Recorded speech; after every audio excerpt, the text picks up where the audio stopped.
I've probably dove this shipwreck about 100 times, but it's still a lot of fun. It's the LSG in Tobermory. Come check it out. The LSG was built in 1902 and it served as a tugboat on the Great Lakes. Severe storms are common on the Great Lakes during the fall, with massive waves the size that you'd expect only from an ocean.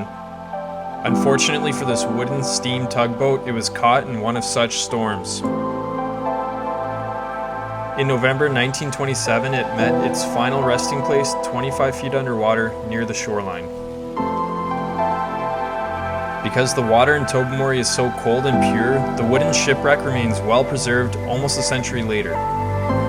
As divers, we love the clarity of the water and the preservation of the wreck, and we're able to explore various components along the 67-foot length of this wreck.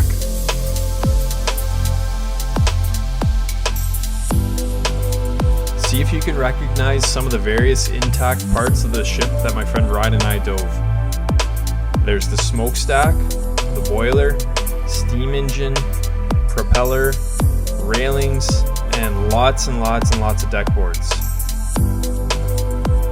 As we moved on from the LSG, we got to explore some really cool geology and some steep rock walls.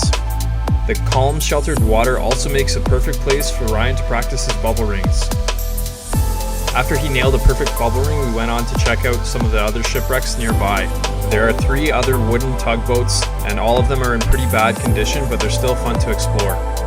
These 3 tugboats were used in the late 1800s and early 1900s until they were no longer needed and left moored in the harbor. Eventually vandals, or just people looking for a thrill, burnt their superstructure, and these vessels sank in the shallow water near shore.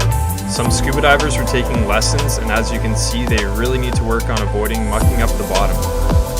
On this day, our final stop at this dive site was to check out the old cribs, which are made of huge beams and thick steel.